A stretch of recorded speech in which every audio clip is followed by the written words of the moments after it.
Listen to these words that really made us think recently. Here it comes. We judge ourselves by our intentions. We judge others by their actions and behaviors. We judge ourselves by our intentions. We judge others by their actions. This was shared by the online community Women of Faith, and it stirred our souls, got us thinking, how often do we hold ourselves to the standard? It's the thought that counts. But then we expect others to do more or be more. The question I'll ask of my next guest, and the question we asked today, how can we honor others' intentions above all else? Life coach Tiffany Peterson will tell us. It's always great to see you. So fun, friend. You loved that quote, my producer Yes. told me. And we all were rallying around some of the ideas you've brought us today to let intention lead. Let intention lead. Well, we've been here a few times together, and we're not surprised that intention is one of my very favorite words and love concepts. language. Yes, Yes. thank you, of all time. Add it to that delicious ice cream, Sure, right? always. But I think about why I love this quote so much, and when she sent it to me, I was like, ooh, this is real talk, because it's a great alignment, a great check-in, a great perspective to look at, because it's so easy, right? That our own hearts and our own thoughts is like, oh, I want to be a good person, a good friend, I'm kind, I do these things. But how much sometimes, if we're not aware, we're judging someone else or holding them to this higher standard. Like, well, you didn't text me on time, or you didn't think of me in this way, or include me in this thing, or whatever. It's like other people's actions and behaviors. It's like they're on the witness stand, but we want grace for us, right? So good. And so that's why when she sent me this quote, I was like, ooh. And even looking in the last few days, getting prepared for this, it's like looking at my own heart of where's my heart with this conversation, and how easily it is to hold other people to their challenges, shortcomings, but then give yourself maybe more grace. It goes deeper than even just benefit of the doubt. That's a start, right? Casual, a little more trivial.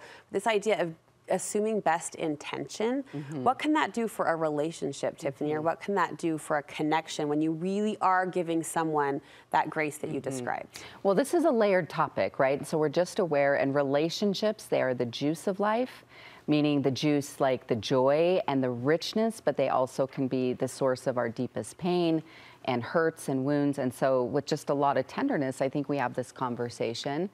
But I think checking back into reminding ourselves that perspective is everything. Years ago in my previous corporate life, I worked for Stephen Covey and Franklin Covey, and so grateful for his influence. And he would say this quote often, that we don't necessarily see the world or other people the way that it is, we see the way we are. And just meaning how we all have a filter and a lens. So I think just coming home to the perspective and checking in with, wait, what am I choosing to even believe about this person? Wait, is that even true? Like, kind of poke holes in your own thoughts with some questions. So if you find yourself in judgment of someone else, wait a minute, is that really true? What's true about that? What can I actually know? And maybe that person needs a little more grace or a little more compassion. That I heard this years ago, I don't know whose theory it is, but someone, and this has gone around many times, has said this concept of trust and believe that people are doing the very best they know how with the knowledge, skills, awareness, and tools that they have. And while I don't know if that's ultimate truth, because maybe not everyone's living up to that creed. Sure, yeah. It's a much better feeling thought. Yeah. And it's who am I going to be on the planet, and in my relationships, how am I going to show up? So that for me has really helped me keep my own perspective at times again and again, like, okay, people are doing the best they know how. Right. Right? Well, and once more, pointing to that look in the mirror moment, don't we always apply that to ourselves? Like, I can look back at a decision I made, a comment I made 10 years ago, 15 years ago, and think, oh, I'm better now, I'm different now. Assuming that goodness on other people just feels like the right human move. Right. And I think the thing about this topic, too, is that, you know, the scripture that says, judge not, be not judged, or the conversation, there's a great quote I love by Wayne Dyer where he says, there's no justified resentments. I saw that in a yoga room once, like up on the, wall. There are no justified resentments. You stopped in the middle of your pose. And you're like, but said, what about? But what about? Yeah. But it's like this, that when you're holding on to anger and judgment, it's as if you're holding a hot coal in your hand. It's only burning you up. Yeah. You're encouraging us to give more. So that's more grace, that's more compassion. And here's a word that deserves a place in this conversation, more forgiveness. Like retroactively, more forgiveness. And I know this is a rich topic and we can just like say these words, and this is deeper soul work to look at and to consider. But it's just, you know, again, another cute phrase, but there's truth and depth to it, is forgiveness is a gift you give yourself. Where you let them off the hook, you also let yourself off the hook. Because sometimes we're stewing on someone or something that happened 3 years ago or even 30 years ago. And we're still in this space, in this conversation, and that's just taking up rent in your own head and your own emotions and energy. And so again, it's coming home to that. And again, look, I'm not saying this is easy, so to speak. No. But it is the path of liberation.